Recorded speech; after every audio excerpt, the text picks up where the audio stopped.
عزیزان گرامی مرتبہ مولا حسین نے کربلا میں دعا کے باپ کی انتہا،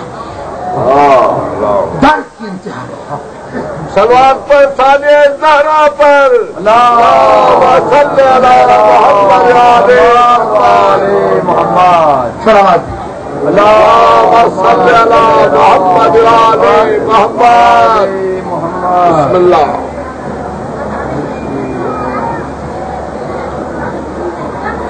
دعا دیجیے اللہم صلی علی محمد آل محمد کیونکہ درد کے ساتھ دعا ہے، ایسا درد دے دیا، ایسی چوٹ دے دی کہ دعا کے تمام راستے کھل گئے۔ کوئی ذکر اور درد کو سمجھے تو جو اس ذکر اور درد کو سنبھولے گا، سمیٹ لے گا، اس کی قلب میں جگہ بنا لے گا تو دعا کے تمام دروازے کھل جائیں گے۔ کیونکہ بغیر عاجزی، بغیر درد، بغیر آنسوؤں کے دعا کا ہونا ممکن نہیں۔ عزیزان گرامی مرتبہ، میں کربلا پہ آنے سے پہلے اس بات کی وضاحت چاہتا ہوں کہ آیا معصوم کی روایت تواتر کے اندر یہ بات واضح ہو رہی ہے کہ مستجاب دعا کے لیے درد، سوز بنیاد ہے۔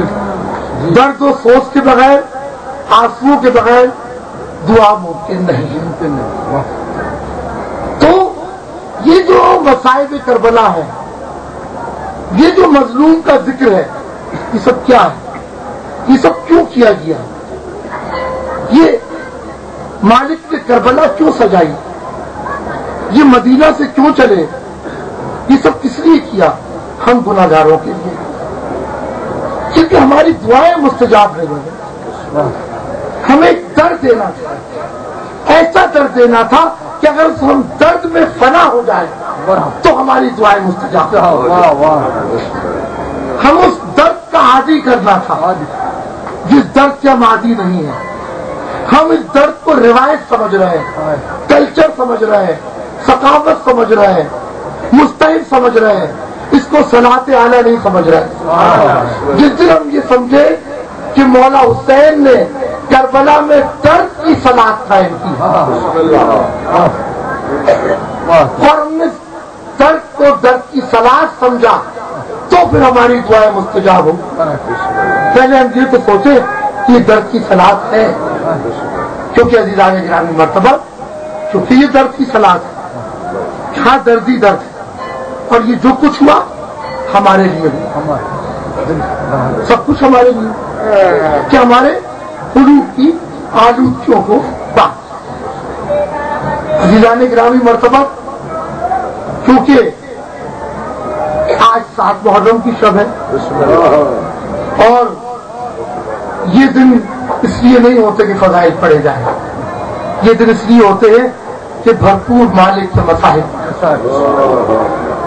عزیزان گرامی مرتبہ، آج کی 7 تاریخ کی مجلس کربلا کے دولہ سے بس۔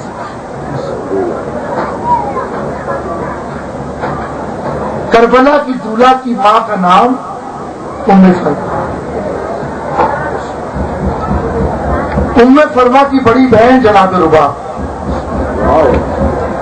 جناب رباب کے 2 بچے، ایک سکینہ، ایک علی اصغر۔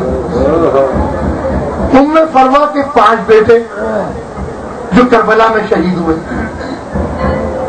ام فرما نے ایک بیٹے کی قربانی نہیں دی، 5 بیٹوں کو۔ پہلے بیٹے عبداللہ اکبر ابن حسن، دوسرے بیٹے عبداللہ اصغر ابن حسن، تیسرے بیٹے محمد بن حسن، چوتھے بیٹے احمد بن حسن، 5ویں بیٹے قاسم بن حسن۔ تو ام فرما نے 5 بیٹوں کی قربانیاں دی ہیں۔ ایک بیٹے کی نہیں، ان 5 بیٹوں میں سب سے چھوٹے بیٹے قاسم، جن کے لیے مقتل یہ لکھتا ہے کہ ان کے چچا حسین نے پوچھا کہ قاسم تمہاری نگاہ میں موت کی تعریف کیا ہے؟ سب نے لکھا، تمام مقاتل نے لکھا، اہل سنت کی، اہل تشیع کی، کہ انہوں نے پلٹ دیکھا چچا جان میرے لیے موت شہد سے زیادہ میٹھی ہے۔ بسم اللہ۔ عزیزان گرامی مرتبہ، لوگ کربلا کے دولہ کے مسائل آسانی سے پڑھ کے گزر جاتے ہیں، یہ آسان مسائل نہیں ہے، یہ بڑے طویل مسائل ہیں، یہ 1-2 منٹ کی گفتگو نہیں ہے۔ بات وہاں سے شروع ہوئی کہ سلام ہے اس ام فروا پر جس نے اپنے 5 بیٹے حسین پر سے میں دیکھتا ہوں کوئی بھی ذاکر ان 5 بیٹوں کے نام بھی نہیں لیتا، یہ ہسٹری بتا ہی نہیں رہا، اور یہ بھی نہیں بتا رہا کہ ام فروا جناب رباب کی چھوٹی بہن۔ عزیزان گرامی مرتبہ، راوی لکھتا ہے کہ جب مولا حسن کو زہر دیا گیا تو مولا نے کہا کہ فروا کو بلاؤ۔ فروا حاضر ہوا، میرے آقا کیا کیا؟ فروا اپنے 5 بیٹوں کو لے کے، 5 بیٹوں کو لے کے، اور جب وہ 5 بیٹوں کو لے کے آئی تو مولا حسن نے ایک وصیت کی، اور وہ وصیت کرنے کے بعد اس کا ایک تعویذ چھوٹا سا بنایا، اور وہ تعویذ جناب قاسم کے بازو پہ باندھ اور کہا بیٹا قاسم جب کوئی انتہائی مصیبت آئے، کوئی انتہائی کرب کا دور آئے تو اس تعویذ کو کھول کے پڑھتا، اس سے پہلے نہ پڑھنا۔ اب وہ مصیبت اور کرب تو آ گئی، قاسم کبھی اپنے چچا کے ہاتھ چومتے ہیں، کبھی پیر چومتے ہیں کہ اماں جان اجازت چاہیے۔